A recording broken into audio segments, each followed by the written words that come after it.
everybody. Welcome to this 31st edition of the Small Ball Podcast. I'm Charlie Rogers. He's Chancey Rogers. And I see Nolan Rogers in the picture there also. We are glad to be back with you. We took a few weeks off. It's been chaotic for really for Chancey mostly with allstars and everything going on.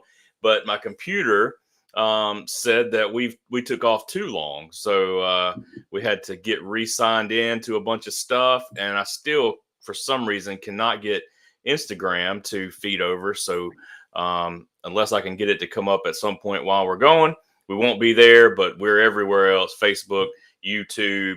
I think Chancey's on TikTok over there. And then we'll have everything up you can listen to and watch after the show's over as well. Chancey, what's going on, man? How's it going? A lot of good stuff rolling in the summertime. I always forget how hectic this time of the year gets. Of course, tryout season, my phone starts blowing up, and it's end of school, so you get excited. We always do DAPs. We do DAPs, and we get DAPs rolling. If you know what DAPs is, it's kind of like my performance training I do during the summer. I've done it. This is, I think, my 11th year. Used to be called some other stuff, but for the past 6 years, I've called it DAPS. And we pretty much just get after it and sweat and take ground balls, fly balls, and it's a busy thing we do in the morning times. And then usually I go take a break, take a nap, come back and do lessons until late. And it fills up my day in between all the phone calls about tryouts and what are we doing next year, and then are we going to have another team, or we're going to do this, we're going to prospect. A lot of that. There's DAPS right there. So, down in Summerall, so we got two locations this year, of course. Down in Summerall, Mr. Landon Hawkins, Pearl River signee, Summerall legend now, is running it, having a blast. He called me after. He's like, I texted him. I was like, make sure he's up, and he was like, man, I love this kind of stuff. This is my deal. So he's going to be great at it. And I already got some videos posted of it, and I'm doing the one up in Starkville. And so excited about that for sure. That's kind of the fun part. That's where I don't have to answer my phone. Yeah. So got DAPs going on. Then we'll talk a little bit about some of the other things that are coming up too. But our guest just joined also. So we'll pull him into Anthony Bourne. You guys have heard us talk about Bourne so many times. We have mentioned him and talked about him, and man, glad to finally have you on here, bud. How's it going? Man, it's somebody said sign up and play travel ball. It'll be fun. I am currently 12 years later. Was it the guy? Was it the guy at the bottom of the screen here? It was. He talked me into there. Yeah. Not only did he talk you into signing up and playing, he's talked you into signing up and doing all kinds of things. All kinds of stuff. But look, I'm at the Publix, and if you hadn't ever had the chicken salad from here, it's fine. My wife loves Publix. Tell us where you're at. Tell us where you're at, boy. So we're in Fairhope, Alabama. We just got through eating at Gambino's Italian restaurant. It is fine. Yes, sir. We knew not to come to Publix before, going to eat dinner. So you didn't want to come in here hungry.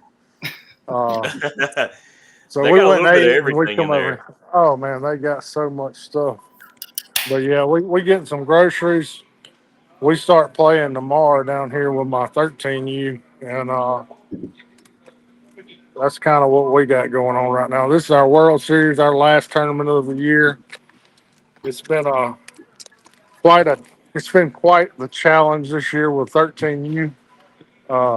It's been fun, but you get to that age where kids start growing, and then some kids aren't growing, and most of our kids haven't grown yet. So we've been a little overmatched at times, but that's part of one of the good life lessons. Well, it makes it tough because that field gets bigger, right? 13, yep. and makes it a little more difficult for those guys that haven't grown.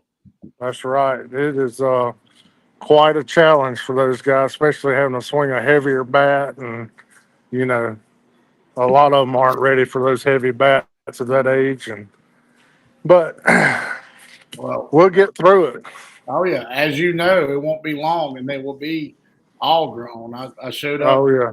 I showed up to our first showcase tournament that started this week with 2D's Hub City Classic, and Anthony's coaching that 16U team, and I showed up and surprised them, and he's having a meeting with them. And if y'all don't know how tall Bourne is, he's a pretty tall fella, and those youngins done caught him. I mean, they grew up quick.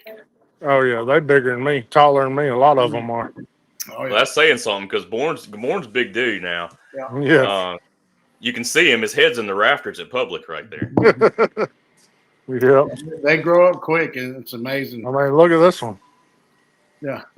What Yeah. up, man? Look at that. I mean, He I done mean, caught he's tall as me. Yeah, he is. Wow. And that's Yep. just happened. What in the last year, 2 years? Oh yeah. last Yeah. 2 He years. shot He up in the shot up. last 2 years. Yep. Because Man. when he was 13, he was one of the smaller ones. Yep. He Yeah, was. I remember that. Yeah, I remember him being one of the smaller ones, and then seeing, I guess, last year maybe some highlights and stuff from him in high school, and you can. I mean, there's definitely a difference there for sure. Well, this is the Look at little that. thing. Oh, there's a little guy. Yeah, there's the. Well, he's not little now That's either, is he? 13. He's about to start growing there. He's starting to get a little taller. He's going to hit that growth spurt, too. Yep. Yeah, that's the way I wanna- it works. Go ahead.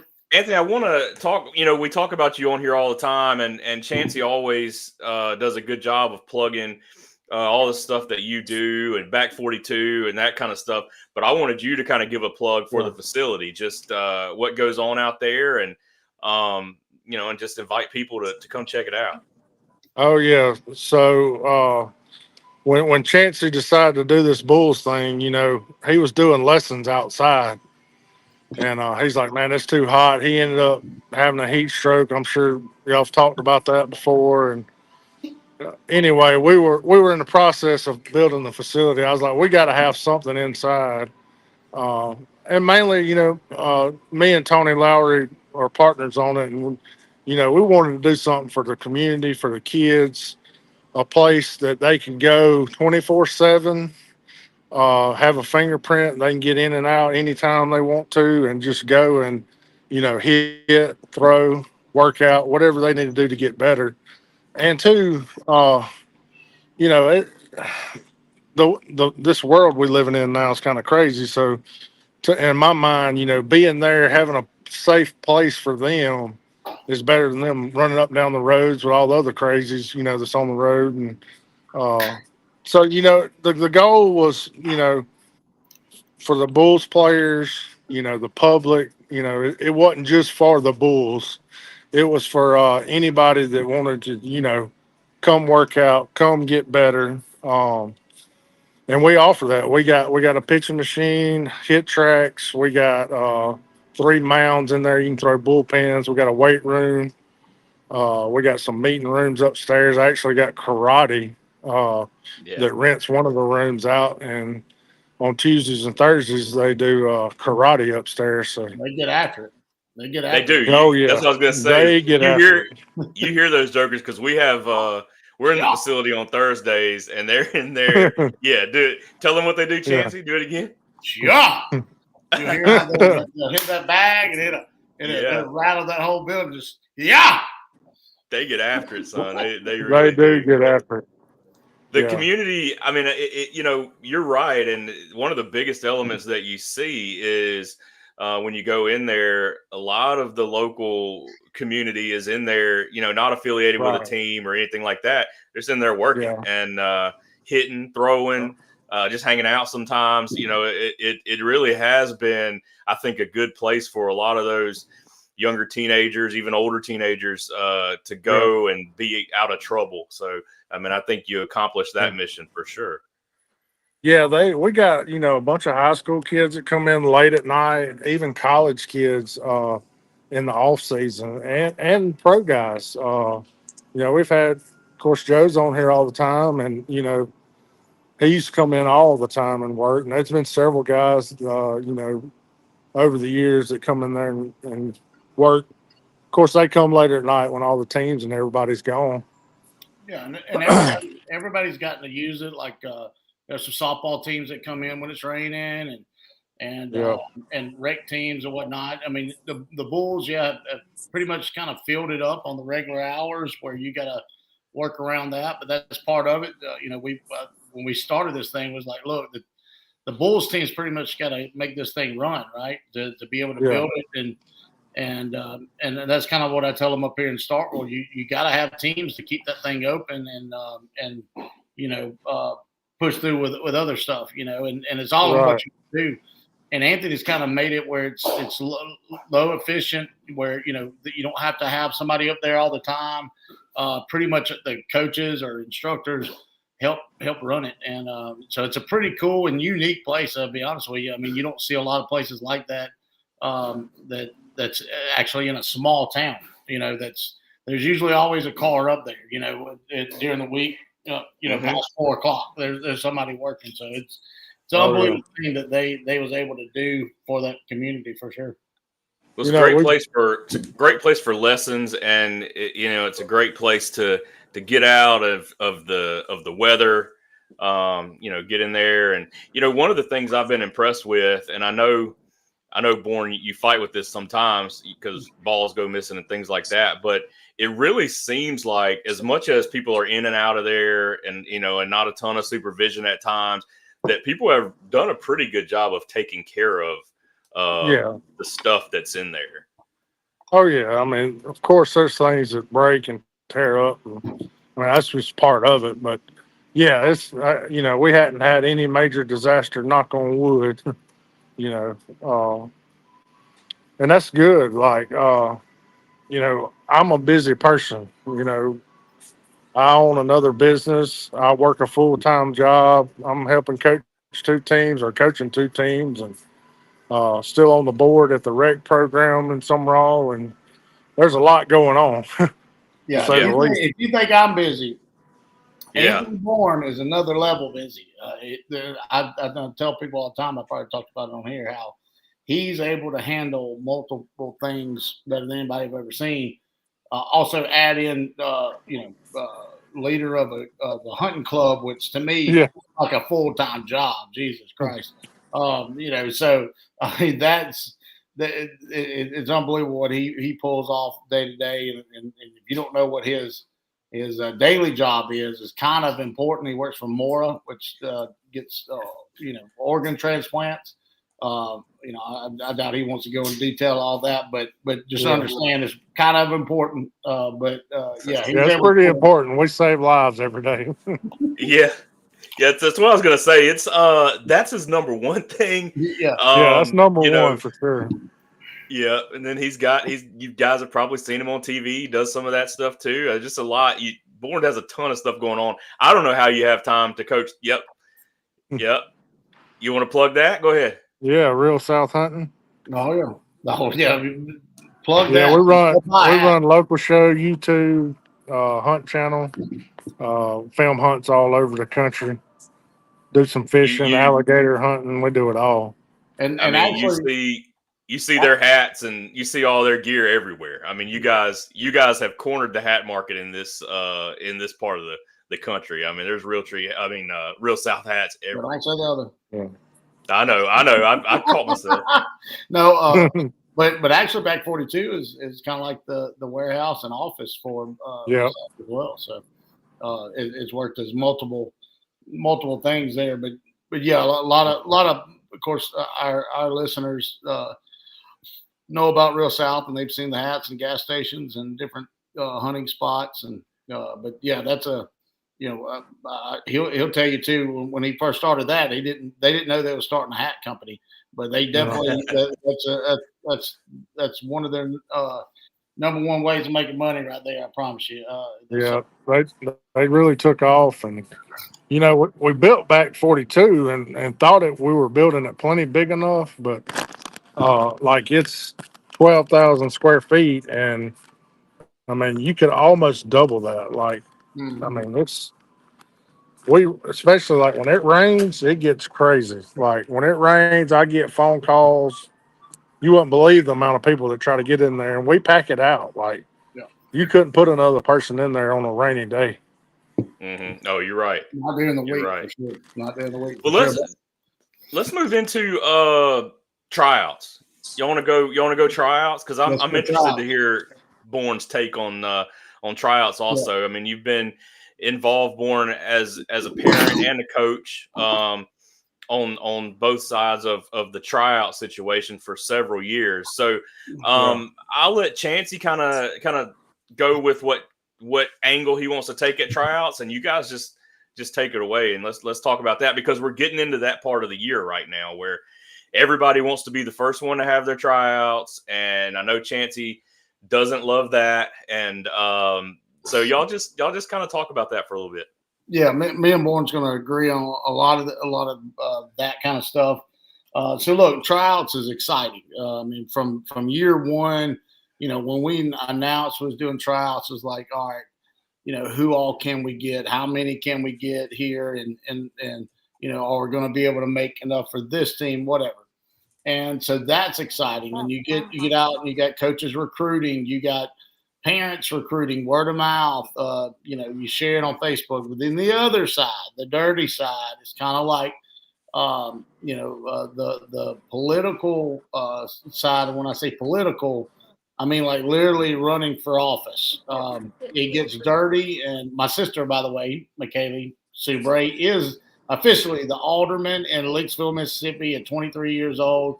Ole Hey, Miss, Nice. congrats. Ole Miss Heck grad. yeah. You guys like that, but when you're doing something like that, you got people that are rooting for you and they like what you do, and then you got somebody that likes what somebody else does. So immediately it becomes, oh no, they're terrible. You know, like no, you don't need to do what they did. So it just becomes a little dirty a little bit sometimes, and you got people trying to steal players. You got parents saying, "Oh, you know, uh, they didn't enjoy their experience." So they're like just dogging you, and it's not that severe anywhere. Yeah, there's some terrible teams, terrible coaches out there. Don't get me wrong, but most of the time, coaches have the right mindset and say, "Hey, I'm just trying to put a team together, guys." And my son plays on it, I'm here as a paid coach. I'm 22 years old, and I just got done playing college baseball, and I'm getting paid a few $100s, and I got to travel around and teach an 11-year-old, how to play baseball.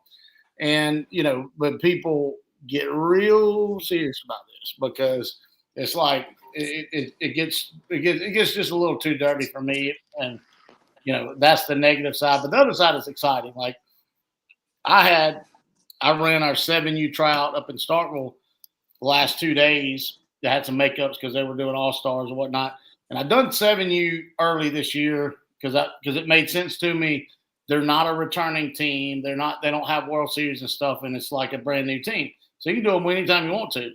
So we went ahead and put them together, and that was exciting. Like I love seeing like potential in kids that's never been trained. Nobody's ever told them how to hold a bat or anything, and they get out there, and you're like, give me a year with that, and it might become a daggum, superstar. I get excited about that part and seeing new kids come in. But other than that, I'll be honest with you, I'll be glad when they're over.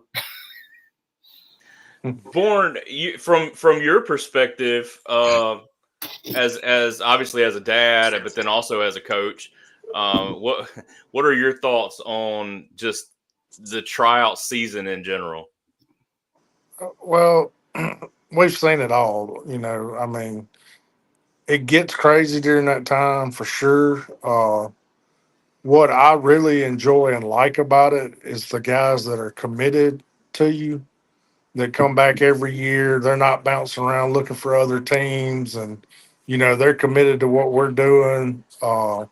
I've got guys that are on that 13U team that I've had since they were 6 years old, And those guys are the ones that, hold a special place in your heart. And, you want them to succeed. And, just following them throughout their career, even the guys that I had a long time and may have moved off to another team, I still keep up with them. Um, but it is a crazy time. I enjoy, the getting together, to seeing all the kids, kids looking for new opportunities. And one thing about what we do with the Bulls is, you know, if something's not working, we're going to change it. Like we've tried, like I think we've done something just about different every year. Um, from classes to club reviews, club training. We always do club training. That's the best thing we do. Um, winter performance training. We We're offer adding, so much that what a lot of people are like, hey, I'm going to go start my own travel team. Well, a lot of times that don't work out in the long run. There's some good independent teams out there. Don't get me wrong, but as far as the development side and what the kids really need, I think there's a lot of them that's not getting what they want because they're not involved with a good organization. Um, but yeah, man, it's always a fun time, and the last few years it's been easy with my teams because I've kept the same kids, added one or two here and there, but for the most part I hadn't had a lot of turnover. And but the younger kids coming up, getting to see them, the 7, 8s, 9s is, one of our teams has pretty much been together since they were little. And just watching them over the years, that stuff's fun. oh yeah, It is, and we talk a lot about the organization element with being with Bulls and the other organizations that do similar things, but the extra stuff that you get, right, that you don't get with that a lot of those independent teams, the things that you were just mentioning. I do want to know what if a kid comes to a tryout, right? I mean, you can do a specific age or not. What are some of the things that you guys are looking for that people may not think? Like, obviously, a kid, you want to know if he can throw, if he can hit, that kind of stuff. But are there other things that you're looking for at these tryouts that people may not have thought about? For sure. You want to kick it off? Kick it off. Yeah, I'll just say a little piece to that. My biggest thing is how they communicate with me as a coach. How, you know, what is their demeanor like when they make an error during the trial, or when they talk to me, are they looking me in the eye, or are they just kind of looking away? Um, the biggest thing, kind of like their attitude, their effort, how they handle, not doing their best for per se. Those things, respect. Um, I mean, I've had some kids that come that won't even look at you, won't hardly talk to you, to the ones that are, yes, sir, shake your hand when they get there. Thank you at the end of the tryout. Thank you for letting me come try out. Those kind of kids stand out to me. And I've took kids just for that reason before, just because, hey, they go, hey, coach, I'm so and so, shook my hand, looked me in the eye. And at the end of the tryout, they said, thank you for letting me try out, shook my hand. I've took several kids that just for that reason. And you as administrators helped other coaches see those type of things, even at tryouts that wasn't particularly your team. I've seen you do that before too. Like, hey, check that kid out. He might not have had the strongest arm coming from short or right field, but keep an eye on him. It's almost like a college recruiting thing on that kind of end, where we, as a Bulls family, help each other out because we want our coaches to be successful, and not just on the field, but like be successful in the group meets, be successful at their parent meetings. We don't want issues, right? And so, seeing kids that, I'm not going to say, hey, when you have a kid come up to you and thank you for a tryout and appreciate the opportunity, somebody's raising him right. You know, chances are their parents aren't going to be idiots. So that goes a long way. And you know, I'm saying that, and this rolls into when they go try out for high school, when they do showcases for college. You know, they go. Some people say it's still, you know, it's different. It still goes a long way. I promise you that. I've seen it happen this past weekend with a particular kid, and you know, it's a big deal. It starts young, you know. So, what you know, just to piggyback off what Anthony said there, you know, I get excited when a kid's excited. So, like, you know, if he's coming up to me and I feel like he's excited about the trial, regardless how well he does, that kid's attractive, like, to me. Like, I'm watching him the whole time. So I'm with Anthony on that. And then, of course, I see some tangible stuff. You know, there might be a shy kid that don't do that. Just say that. And he picks up a ball. He can't field a ball to save his life, but he picks it up and just swings it across. And I see an arm action that's, like, beautiful, that can be, you know, polished and into something. You know, I get excited about that. Or just a natural swing that just, you know, my swing and miss, foul off, but it's there. You know, we can fix all that, you know, type deal. Or maybe their feet work's bad or something. We can fix all that, you know. And I get excited about those raw talent sometimes, or the younger ones especially. But definitely attitude. I'm with Anthony. Attitude and you know, parents. The less parents are, the better. You know, meaning, like, where's the tryout? It's on the flyer. Another thing is how they dress too. Like, you know, you got kids that show up in shorts and a t-shirt, and then you got kids that show up decked out in full baseball attire. I've seen that a lot. Yeah, that's a big another one. thing that stands out. Yeah, that's one to me that I think that if I were kind of in y'all's position, that would stand out. That would be a separator for me.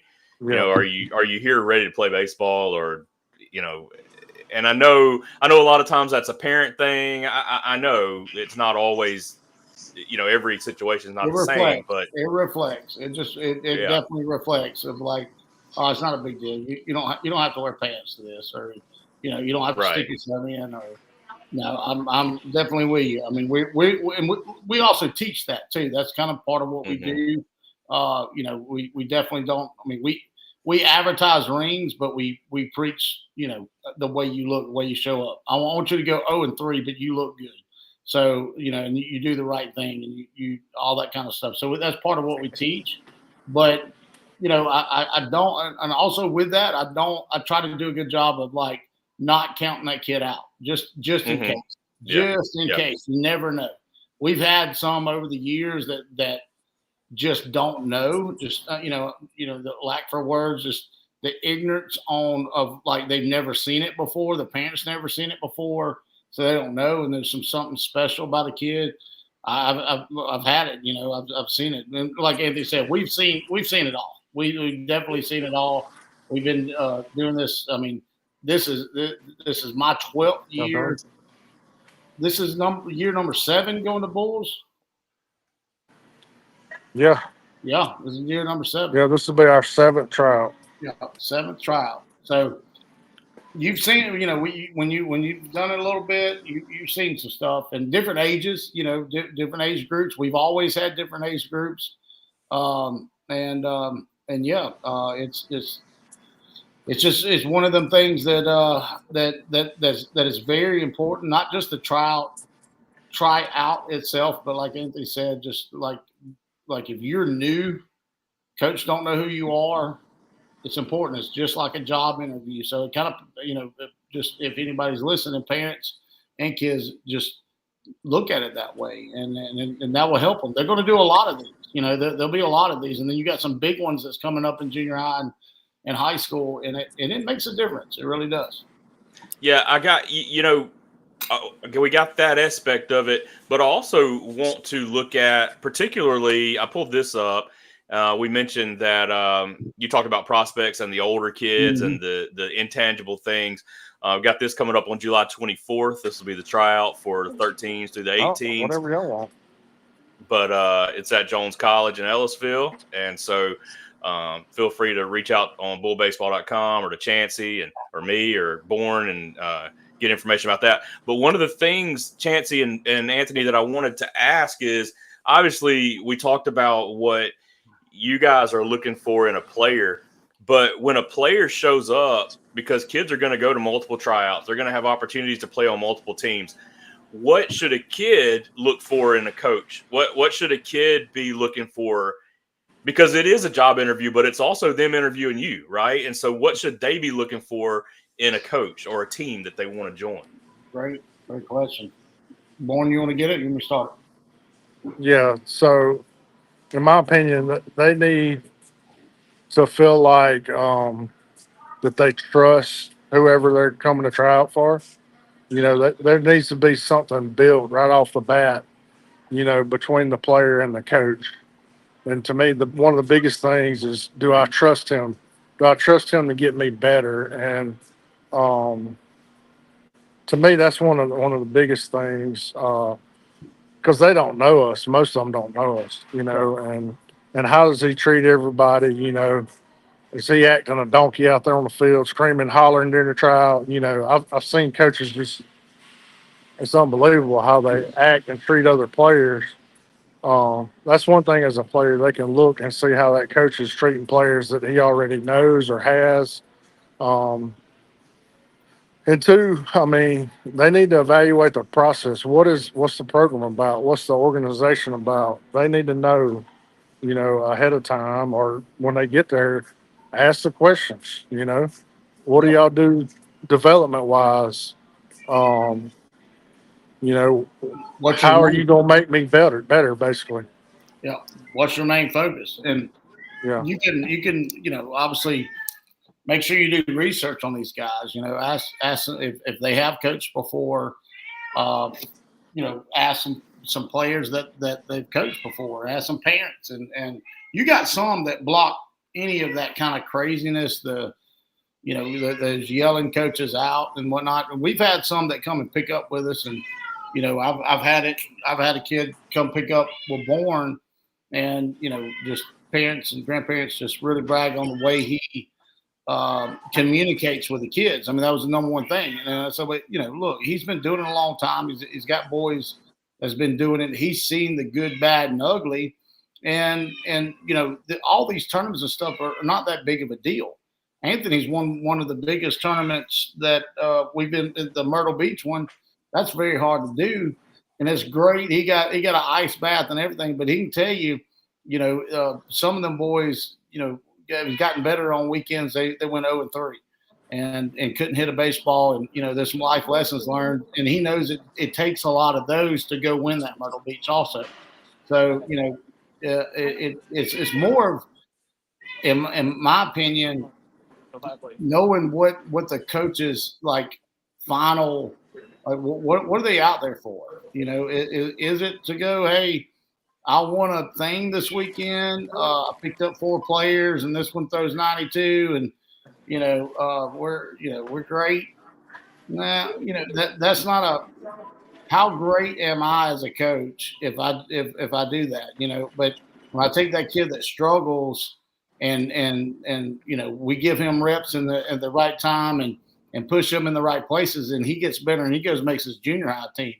That's what I love, and that's what doesn't get advertised. You know what I mean? That's not that like we. That's not a thing. We advertise when we win our tournaments, because we have to, because that's the nature of the business. But that's what you kind of can find out if they have coached. But then also, if you got new coaches, there's a bunch of new coaches out there. We had a great one with Billy Garrity. Never coached before, great player. Dad was a coach. And Billy was unbelievable with a bunch of kids that rec ball kids, first year, single A kids, and he got those boys better. And he definitely is a calm mannered, not a yeller, just like information guy, and say, hey, this might help you, bro. This might help you. Let's try this. Let's do this. And you got to take reps. Simple. But he was a great coach.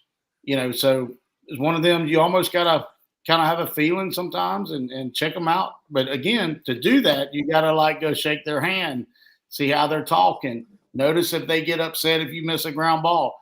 See how they react when you miss a ball. See how they react when you make a bad throw. Even at the tryout as a parent, like watch what they're doing. Like if a coach hits a ground ball and they go, "Oh God," I'll say, "What are you doing?" I've gotten on the coaches for that. I'm like, "Why are you upset about that?" Like just chill. Like that don't matter. Look at this other stuff, type deal. So I've helped coaches along the way.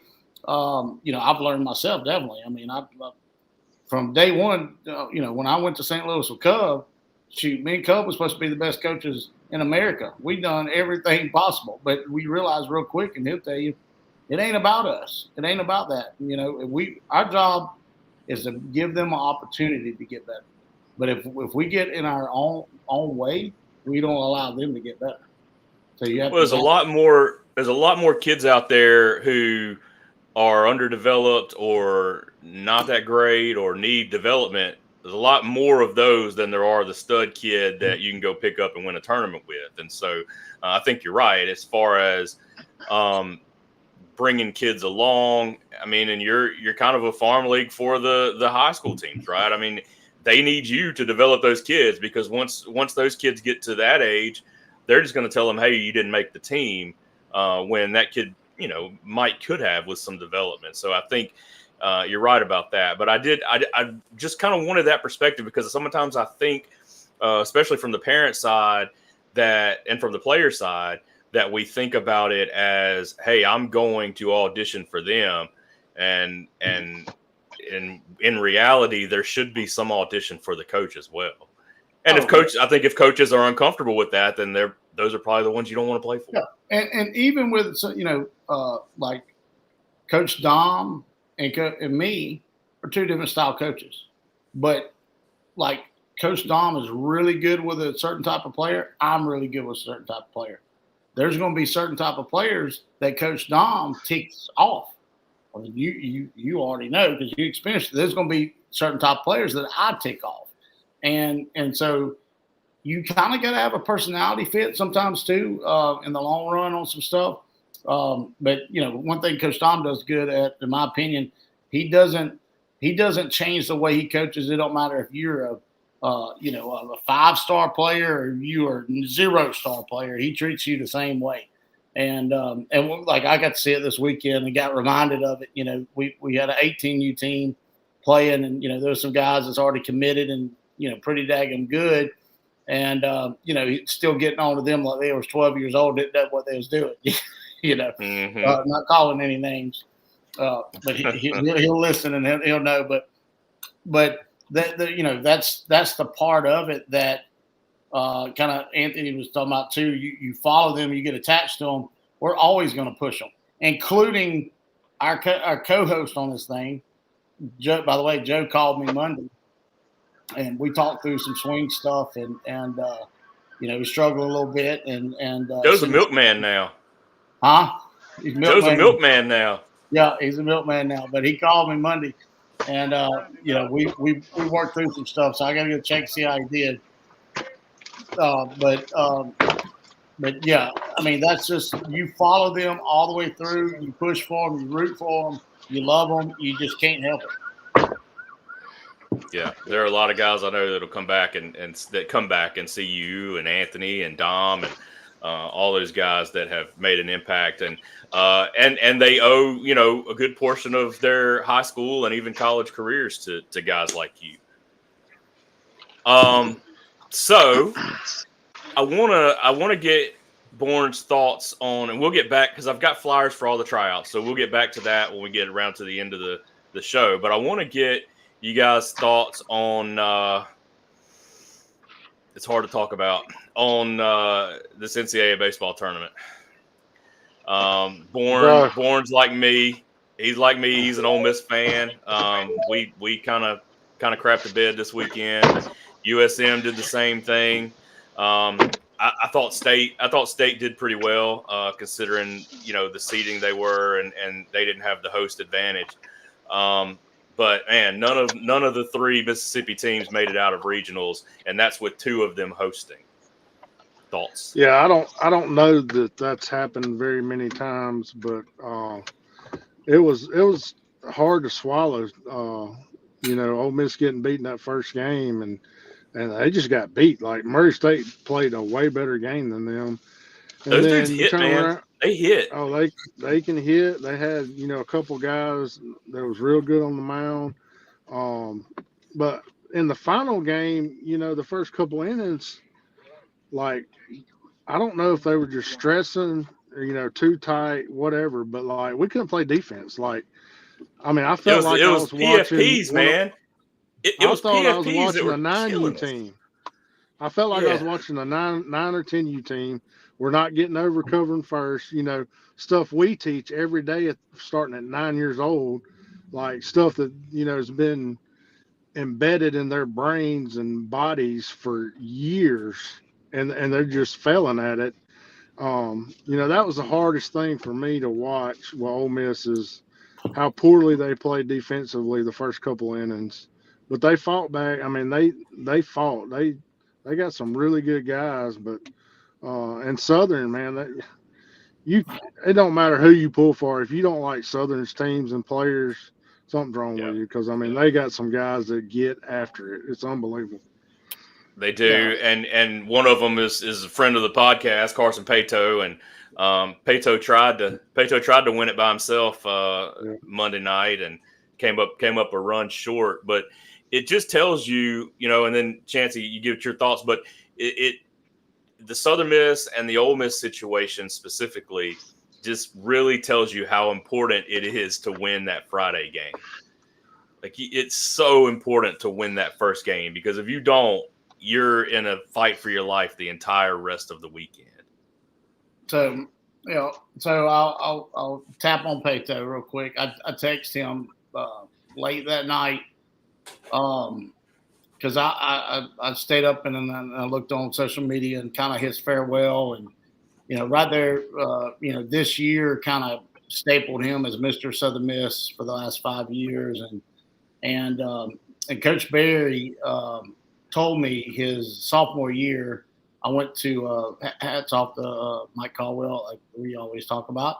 He got a whole baseball table at Southern Miss's banquet, and I got to go and felt like a big shot, and it was pretty cool. But of course, Coach Berry's there, and I'm talking with him, and I tell him that I know Carson, and we used to do lessons, and man, what a good kid. And Coach Berry said he's the type of kid that you would introduce your daughter to. And for anybody knows Coach Berry, like that's a daggone statement, son. I mean, Coach Berry is a man's man. Like when he says that, you're a good dude. And but Carson has been an example for a lot of the kids that I've trained, and he wasn't even going to play baseball. He was going to play football. My kid is one of them. I mean, he's worked with Jackson on things. Jackson likes it. But not only like Carson could have just had this unbelievable career and been just the stud, but Carson struggled. So to me, that humanizes him a little bit, and you're able to use it as a example and the way he handles it.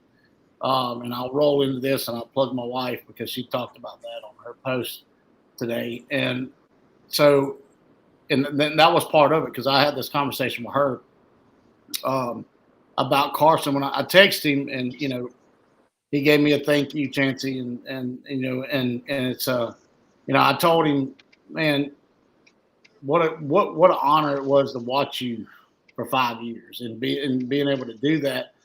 That's something that nobody can take away, and we'll always remember. And hats off to him. I know he had a very hard postseason, and his last at bat, he hit a home run, oppo home run. He did, and he stayed on it, and it was great. I was watching it live, and I knew that was his last at bat. I just kind of knew it was over, and he hits that home run, man, and that just made me feel really good. And so, anyway, hats off, Carson Pato. Love you, brother. And what a great career. And Anthony's right. I mean, I'm everybody's fan. I'm a baseball fan, so I root for everybody. But I followed the Southern Miss boys the last 6-7 years between Dickerson, McGillis, guys that I've had a part of, and Pato. Man, and Sylvie Cross, just watching him play through the years and coach against him. It's been great. So yeah, that was sad, but even staying in that series on the as far as the regionals go, to me it just shows you, like, between NIL, portal, whatever, baseball's still baseball. And here's the deal, what we do has been happening for the last 20 years around the country as far as like having programs. There's programs in every decent sized town around the country, and there's opportunities for any kid to get really good, and so even those college kids, so that those Columbia kids, Ivy League, they got money probably, they can fly into anywhere they want to and get as just much training as the next guy. And so it's kind of up to them. They might not be getting paid like the next guy, guy from, LSU or whatever, but they can get the training. You know what I mean? And so it's up to them how good they're going to be. So I think that shows, including Murray State, right? How in the world are they that good?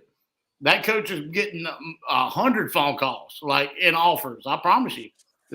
Murray State's scared. They're excited, but they're scared now. They're about to lose their young coach because he's young. Well, yeah, I mean, he is young. And part of it, if you watch them and you watched Ole Miss play them, you watched Georgia Tech play them, Ole Miss, Georgia Tech were tight. You look over there at that Murray State dugout and coaches cutting up, players cutting up. I mean, they had fun, and you could tell it by the way they played. But you look at these schools that know that they're big, they know they win a lot. And one of the things that I noticed that was different, and I was talking to Jason Lowry about this last night, played at Southern Miss. One of the things that was different about Murray State, and I assume probably Columbia and a lot of these schools that were that you would have thought were just happy to be there, but on a play, a ball where it's somewhere maybe between single and double. Well, an Ole Miss guy, State guy, LSU, Vandy, they're gonna stop at a single, right? Those guys from Murray State were stretching it. They were going 2 when they had an opportunity to go 2. They were going 3 when they had an opportunity to go 3. And, they weren't just happy to be there, and they were having a good time. And that's, that's awesome. You nailed it right there. That's a prime example of taking advantage of the opportunity. Literally from the smallest point of rounding the base to even being there. Anthony's heard me tell that to players a lot. Like, don't look at this as a tournament. Take advantage of the opportunity. I've said that to Jackson's group last year. Take advantage of this opportunity. It's not about, hey, are we going to win this thing, or the tournament, in a sense? Take advantage of it. Like, show out. And then if you win it, that's just even more, And because I guarantee you their mindset's like that. Like, all right, we're in the spotlight right here. We get to play Ole Miss. Take advantage of the opportunity, and good things might happen. Boom, and it did. And it just hats off to them. I mean, yeah, Ole Miss play like crap. PFP. Well, you got to have some of that, though. For a 4 seed to win, you got to have some of that. You got to get a little bit lucky. You got to get lucky. Bottom line, like, Nolan goes down to a 6-year-old. Nolan in this season, it was sad, dude. Like, I've been a part of a lot of, teams. It was plumb sad that they didn't win a tournament. They're good, real good. In my opinion, I've seen a lot of 7U. But he's like, Daddy, we didn't make a championship. I said, buddy, you got to be good, and sometimes you got to get lucky. We just didn't get lucky, really. You played really well, and then some games you didn't. But, sometimes you just got to get lucky. And it's hard to explain to a 6-year-old that, right? He wants to go win a ring and say he done something. And back to Allie's post, and if y'all know what I'm talking about, my wife, Dr. Allison Rogers, yes, she made a post today. Kind of went semi-viral there, and really great statements. And some of that in there was, some of the stuff we had to talk to Nolan about. But she was dealing with it, And what kind of started that conversation was like she's never felt like that before, and I have. I still have memories of when my high school career ended. I have memories of when my college career ended, and baseball seasons when they end, it is different, bro. It's different than other sports, in my opinion. And so she kind of took that with her, with her doctor mind, and kind of analyzing what she's dealing with some of the players, and dealing with what she was feeling, and put a great statement out there. So she put it on all her stuff. So go check it out. I thought it was great, and a lot of people did too. And it just talked about the feeling of that, and it talked about the game of how it's not that outcome, man. It's that work, that the longevity of that season, the progression, and all the stuff that's what really matters at the end. And it's hard to celebrate that when you lose. That's the stuff that you remember. You remember the journey, and people tell you that, and you don't believe it in the moment, Right. But you do remember I didn't play baseball. My senior football season ended in heartbreak in the South State Championship game. We lost by 1 point, and Fernando can tell you all about it. But you went from not thinking this was your last game to it being your last game ever, and you think, well, I'll never forget about this. I'll never get over this. But then when you get our age, the things that you think about from your senior football season are not that last game. You think about the other games. You think about the bus rides. You think about all that stuff. And again, I know that all that stuff is cliche. All that stuff is the stuff you hear. But you hear it because it's true. Cliches are cliches because they're true. No. Well, until you experience it, it's hard to take it in. What was you gonna say, boy? It is. We lost your volume. We lost you. Yeah, maybe muted. You're muted.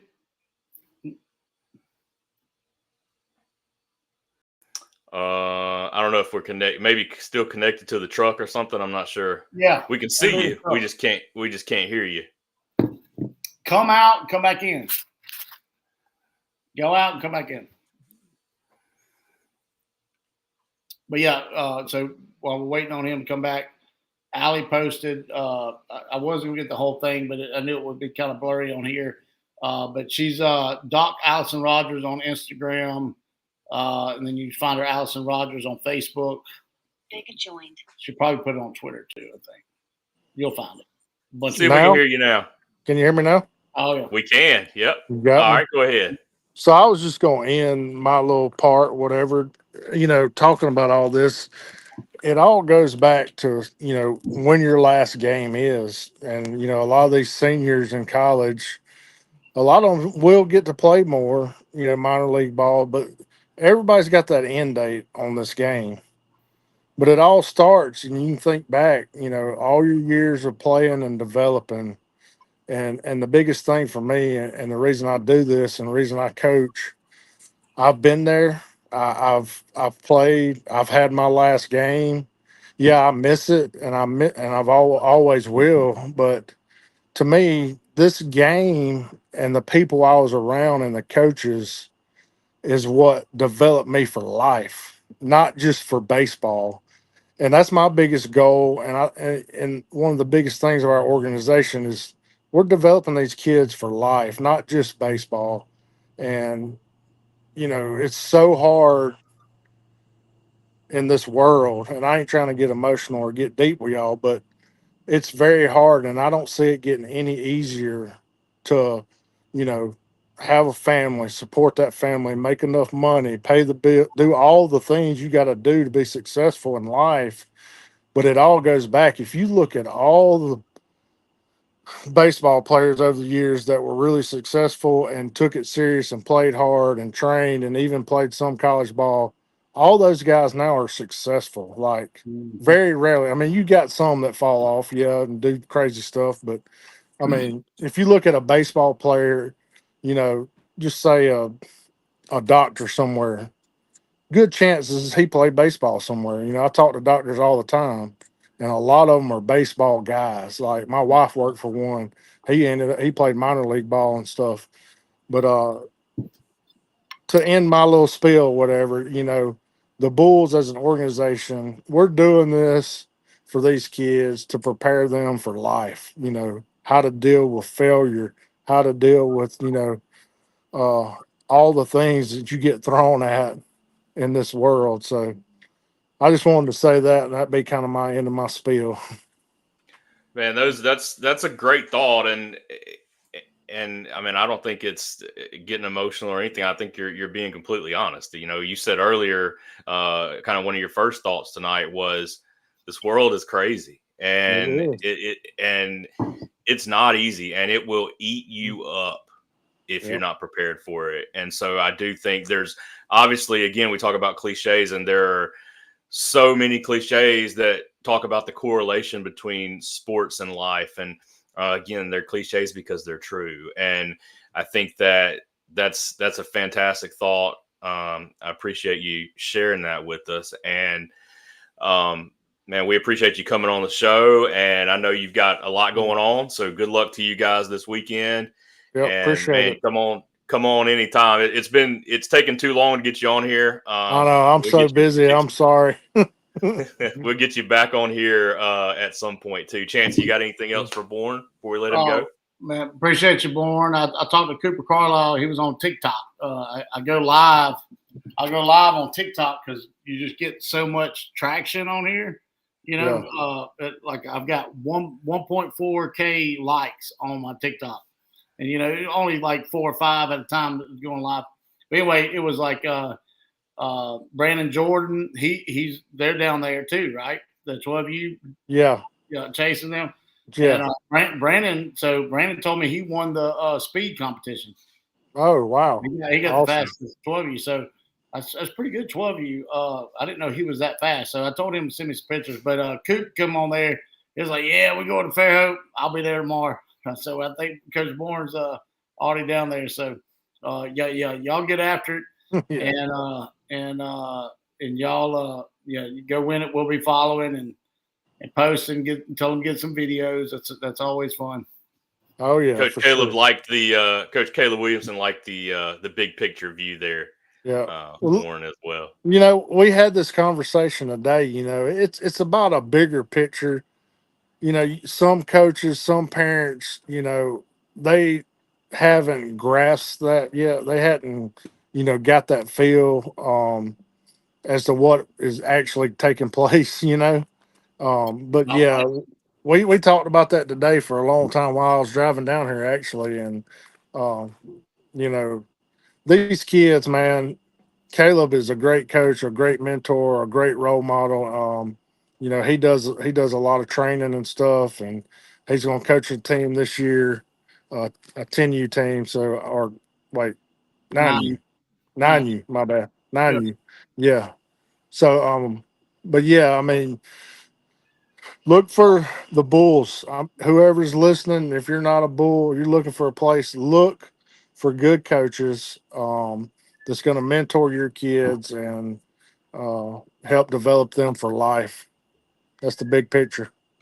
And Caleb, with Caleb chiming in, he reminds me of just even Anthony talking about him there, and me and Anthony, I'll put us in that category too.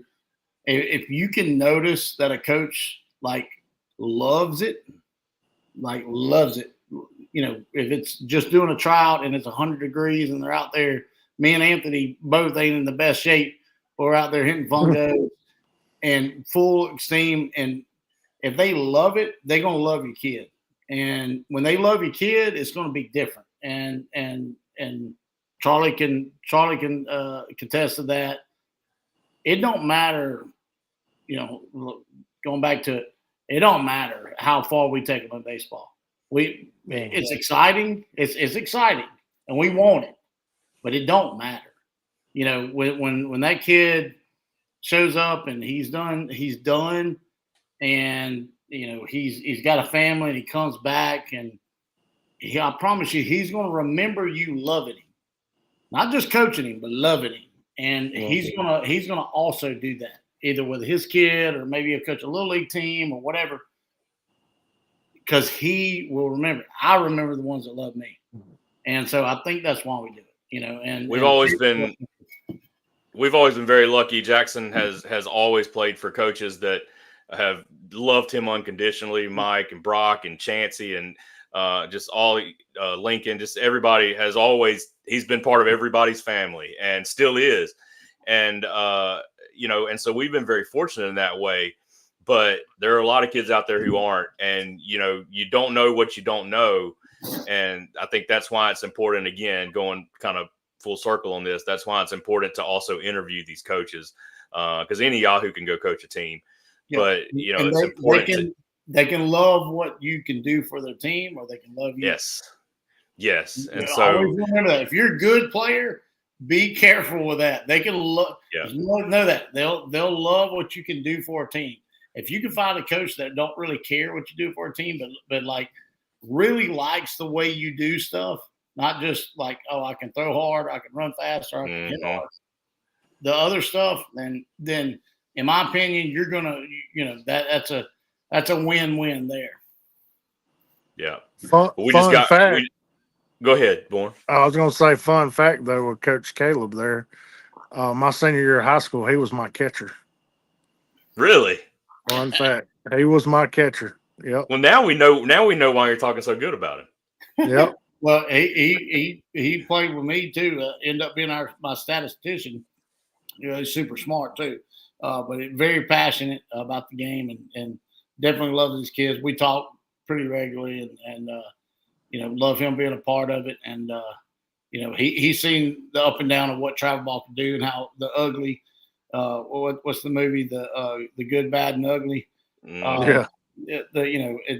He's seen it, and it's there. It's not, and that part's not fun sometimes, and I hate that part, and I wish I could take it out. But I think that's in any industry. You got enough people, it's just going to be that way. So you got to just move on. I'm in it right here in Starkville, and I'm dealing with that, and I'm doing my best to just move right along and not let it affect me and love these kids and it's fun. I've got one in it, and he's got an incredible group, and I'm happy for that. And I know his coach, and he will listen. Loves him like a lot. I mean, he checks on him every day. Just loves him, and so I couldn't be luckier. And so parents out there, look for that. Find a coach that'll love your kid, bro.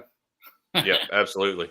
We have gotten really deep, and I like it. I like it. It's good because it's very important. Again, you don't know what you don't know, and if you haven't ever belonged to a team where the coaches actually care about your kid and not just about what he can do for the team, then you're missing out. So, Born, we're gonna let you go, man. Good luck this weekend.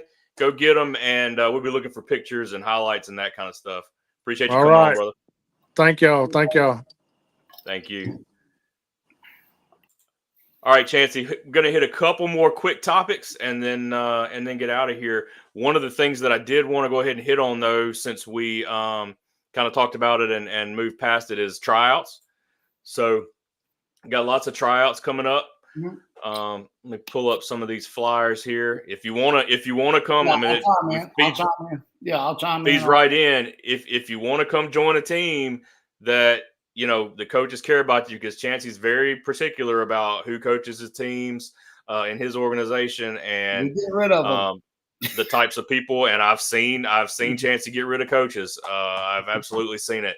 And so if you want to join an organization where folks care about your kids, there are other ones out there too, not just plugging the Bulls, but I have no doubt. I have experience in that area. There's definitely coaches out there I'll go let my son play for, and I own a club. So, we of course we're going to plug ourselves because we're passionate about it. So we got 7U. So I'll be real passionate about this one. 7U tryouts in Ellisville. This is my buddy, college roommate, best friend, Adam Brewer. Let me tell you about Adam Brewer real quick. He's a pitcher in college at Jones. But he let me see. He'll be mad at me. Has he been on here? Has Brewer been on here? No. Well, he's coming on here. he has a thing called Fishing with Legends. He takes out veterans fishing. So this dude's all about love. He's got a daughter that plays rec league softball there in Jones County. And me and him went fishing one day, and he's like, I'll take you fishing. You come help me with these softball girls. And he loves these girls. I'm like, buddy, these rec ball girls, some of them are, they don't need to be out here. But, let me show you some. And that's me being, like in the industry, and like I just know. Well, he don't care. He loves these girls, and he's coaching his team won the thing, and so he's coaching all-stars with the softball. And he's sending me. He's got a daggum practice schedule. He wants these girls to get better. He's trying to develop them through rec ball, which is impossible. I tell him it's impossible. I love him, but so that's what he's doing. But he is starting. He's got little Austin is 6, and he made his all-star team. He's doing a 7U Bulls team out of Ellisville. We've had teams out of Ellisville before, so we're excited about that. It's a little cheaper addition over there. They're going to get some of the same training. Not going to have a facility, but it's a little cheaper version and be a part of a good thing. And Brewer's going to do a great job. I'm super excited about that. So Jones County people, right outside of Jones County, if you're driving distance to Ellisville, which is super easy to get to off of 59, I think it's 20 minutes from Summerall. So even you, it's kind of right in the middle of Hattiesburg and Laurel. It's kind of right there. It's not a bad drive, guys. So go check that out. We'd love to have you. In fact, Chancey, there's a couple of kids that we've played with. I mean, them, but we've played with for years and years since 7U that drive from Ellisville to Summerall, to play and practice. No doubt. Yeah, no. So we're excited about Brewer also works at Merchant, so he's got exclusive, deals with the fields over there. And if you haven't been over there, super nice fields at Merchants. They're all dirt, but I mean, it's super nice. Super nice. Merchants Park. Yeah, Merchants Park. Yep. So y'all go check that out. It's on the website. Then we got this kind of our big one. So we didn't do a big one this year. We split everything up because everybody's kind of spread out as far as World Series and when they want to do it. And I'm gone. And so we've done we're doing 4 different age groups right here. 9U, we will be returning a team. And then we'll be adding a team. So we'll be filling a roster, which is Coach Caleb Williamson's roster. So Bourne kind of plugged him there. 9U Bulls, as of now, we just got a returning team, which is Coach Drew Robbins' team. 9U going to 10U. Then you got 11U, which we do not have a 10U team. But if anyone's out there that's on a 10U team or got a 10U team that are interested in joining our program, we'll be happy to do it. We have been searching for the right one for years now to fill that void. So that's why I have it on there. I didn't realize there was an age group we didn't have. Only age group we don't have. Well, actually, we have 2 that we don't have this year. We don't have a 7U in Summerall. I have a 9U. I have a 9U in no. I don't have a 10U at all. At 10U, we don't have it all. Well, I do have 2 7Us in Starkville, but in Summerall, we don't have a 7U. So we're actually filling that void, and you got that flyer too. You'll post. But 12U will be returning team is going to be Sparkman. He'll be returning, and so will Griffith. Coach Dominic Griffith's 11U team. And we did have 3. That was Billy Garrity's team, and they dispersed because Billy moved. Really great team, really great opportunity. But come sign up. They'll be filling some spots, I'm sure. Definitely need to fill that void on that 11U. Yeah, We've been trying for years, just hadn't had the right fit. So this was coming up pretty quick, June 28th. This is a brand new team. It's a brand new team. Cody Pellegrin, I'm excited about him. A lot of great, recommendations coming from the Summerall area for this coach. He coaches in the Summerall Youth League there. And we've got a lot of kids that were on our 7U coach, Brian Arender, who's already had his tryouts and pretty much got his team selected. He had some kids that are 7 going to 8, and they have signed up and ready to roll for this 8U team. And I am excited to fill this because there's some super talented kids in this age group in our area down there, and so they'll be filling roster spots. So come try out. I do encourage everybody to try out for everybody. Check them out, like we talked about earlier. Cody is a military guy, and I think he's going to do a great job of communication structure, and that's a key component also is communication and structure. And so excited. Go ahead. Well, as a parent who's gone through now, Jackson will be 13 coming up. As a parent who's gone through all these ages, I think 8U might have been one of the most fun years we had, because that's the last year of Coach Pitch.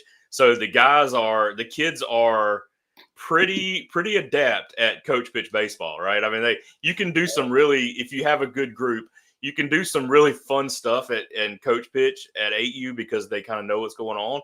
And then also toward the end of that year, you start really getting into kid pitch, right? And the kids at 8U, the kids are so excited to start pitching and playing real baseball. And just for me, and we went to Dallas that year and played well in that tournament. And so for me, 8U, man, was one of the most fun years that we had. And we had some fun ones, but just the transitioning and the kids getting excited about pitching and that kind of stuff was a lot of fun. I really enjoyed that year. Can you see me when I minimize like that, or do I go blank? Yeah, no, I can see you. Okay, good. I can see you. Let me pull. Go ahead.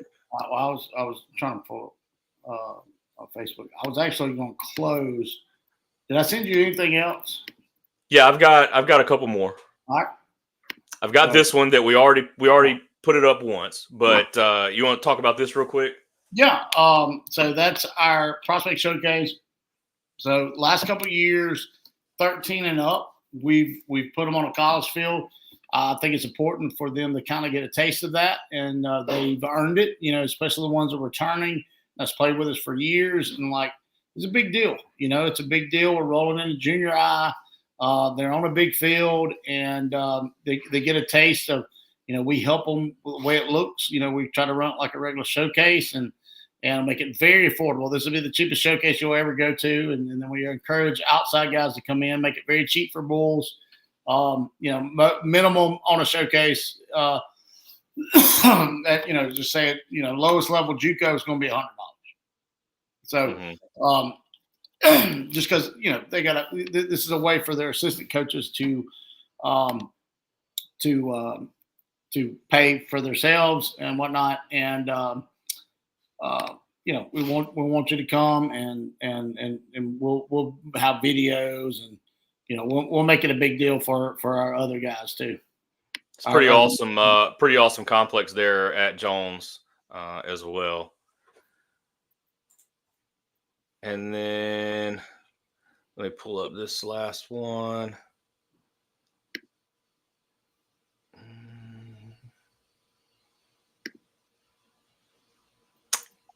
Find it. Oh, I sent small ball stuff we didn't talk about. Awesome. Yeah, no, that's the other topic I'm gonna get to in just a second. This is the last tryout flyer I've got. All right. Pull it back up. I exit out to do something. That's the Starkville. It's the Starkville one. Oh, yeah, I just made that today. That was really sweet looking flyer there, if I have to say so myself. That's Mr. Lucas Poe. He's on Nolan's team. And we had a photographer show up this last tournament and got some really cool shots. So, hats off Rawlings. I always try to make sure the kids wearing Rawlings gloves. So they'll love us even more. But really cool shot there. But yeah, so this is kind of our big one in Starkville. So we're not doing like a big 7 to 12U, just because I'm not going to try to put a team together we don't have coaches for. So these are all returning teams, but on the 8U, we are putting together a second team. On the 9U, we are putting together a second team.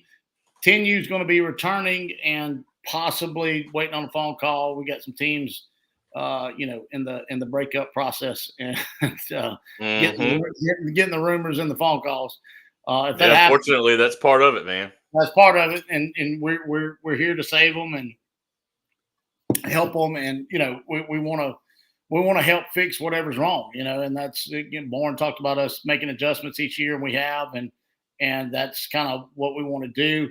I'm sure we will have some leaving and whatnot, but definitely I think our 8Us, there's a very, very good chance that we'll have 2. Our current 7U, they have like 6-year-olds, and they're going to stay 7U with another organization, and so that's fine. And we've already got our 7U pretty much done up here, but our 8U we're gonna double up. We've got some players we're gonna move around a little bit, and excited about that. Just give some players some other opportunities, kind of like what Tommy and the Caldwell did back in the day.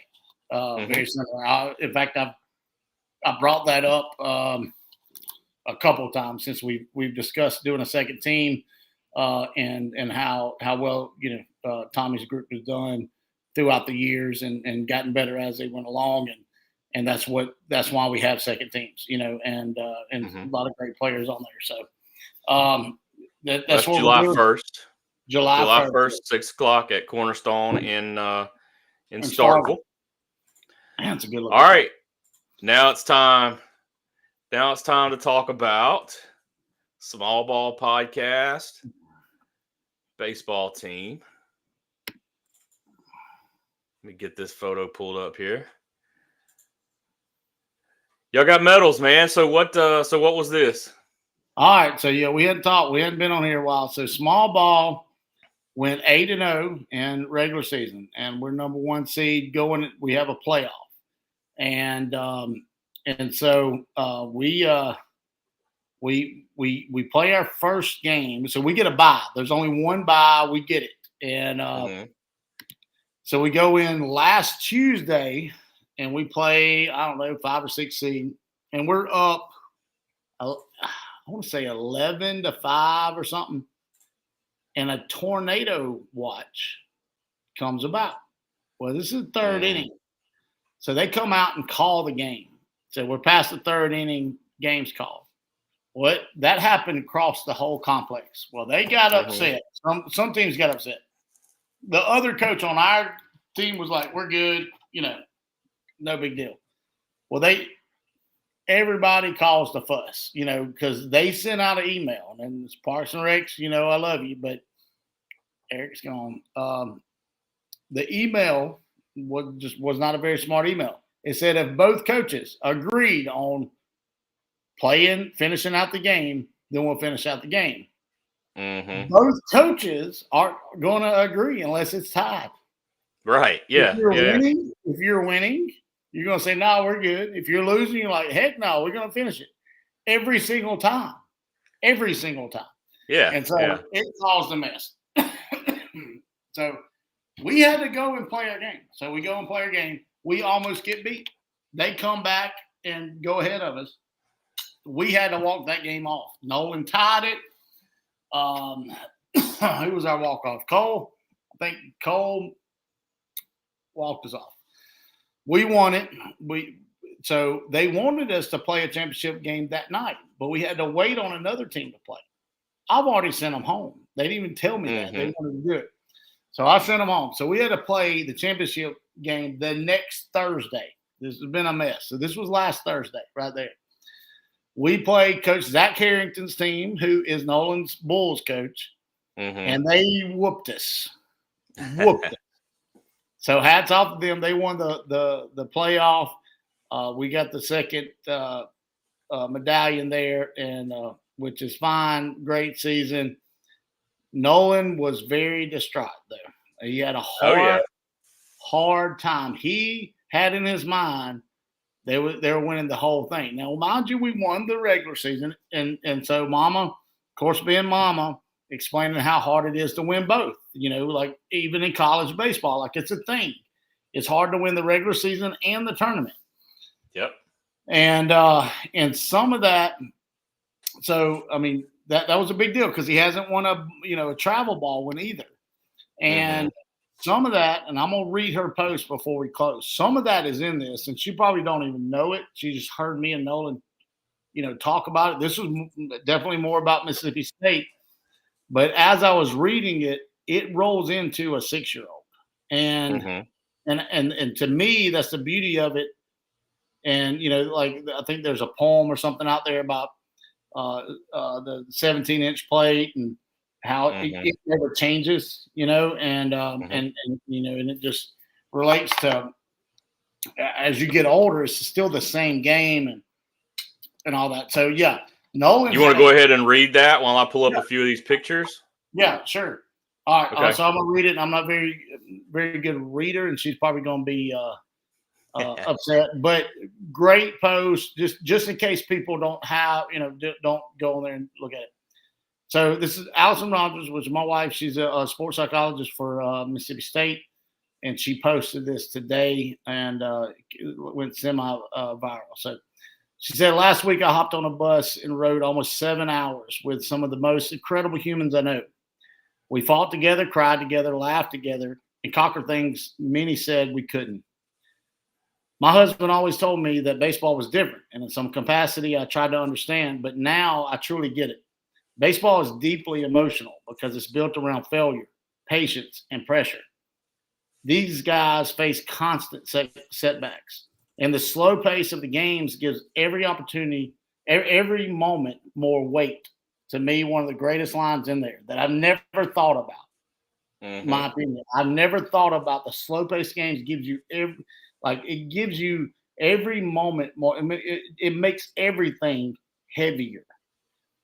The long season creates deep bonds, and the game can flip on a single pitch, making the high euphoric and making the lows gutting. It's more than a sport; it's personal, and that's why this one hits so differently. We didn't get the ending we wanted, and those circumstances have revealed what really matters, not just the wins, but the work. Not just the scoreboard, but the standard.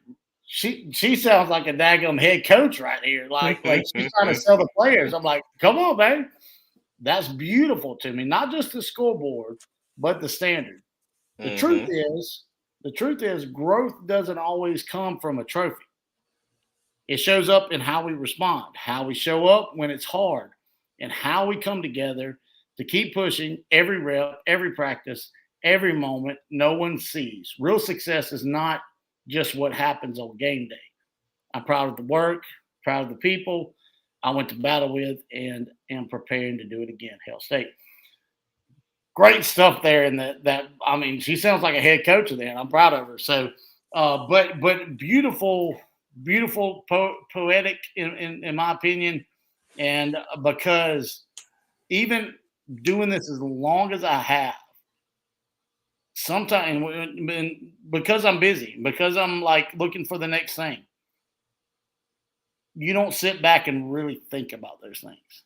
And and I was coached, and I've learned differently. I've definitely learned differently. I was coached, to ignore these emotions. To you got to block them out and roll. You got to you can't show emotion on the mound and all this stuff. And it's sometimes it's hard to sit back and like really look at that, and then going back to the 6-year-old, that's me, and he's hurting just like these college players, just like the same feeling. He's crying, they're crying, right?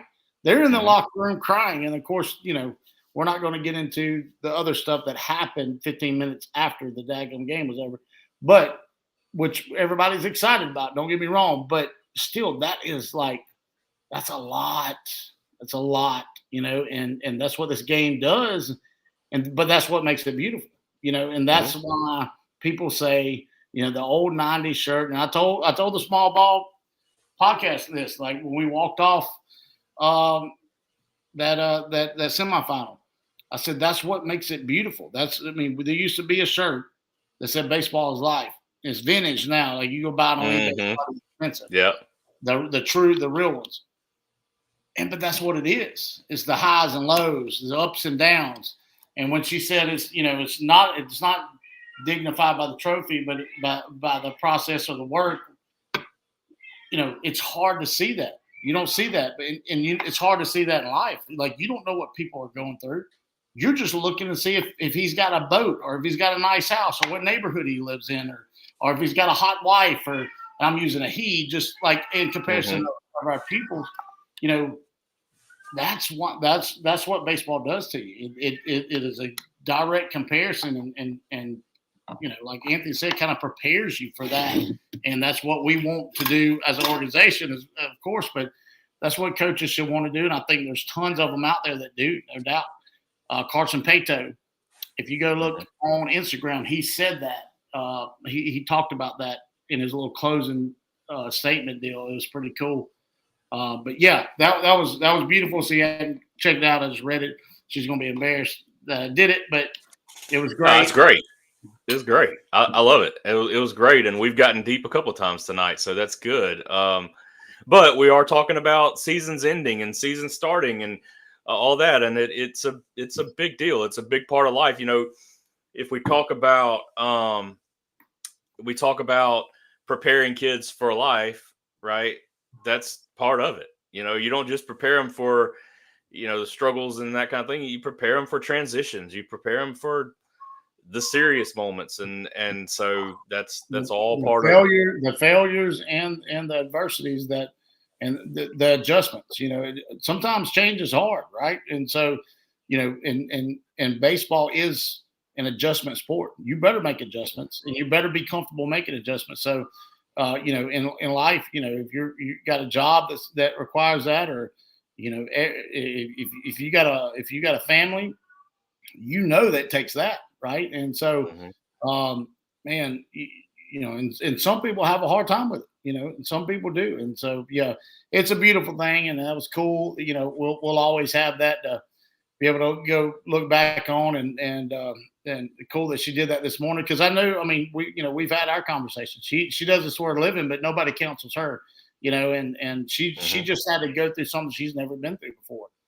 She was in that dugout with them. She felt like she was part of them, and she got to see them hurt. She got to see them excited too, and so that was a really cool thing. Great experience for her. Great, for, of course, just for her job in general. But I think even, just as a person, I think she looks at things differently just because of one season. It was a lot that happened in one season, no doubt. Absolutely. So we talk about finality, we talk about endings, and that's a good time to roll into the ending of this. Chancey, we appreciate Anthony Bourne for joining us tonight and his perspective on a lot of things. Big picture, Anthony Bourne, and man, I appreciate you. He's Chancey Rogers. I'm Charlie Rogers, and until we come back again, we'll see you next time. Thanks, guys.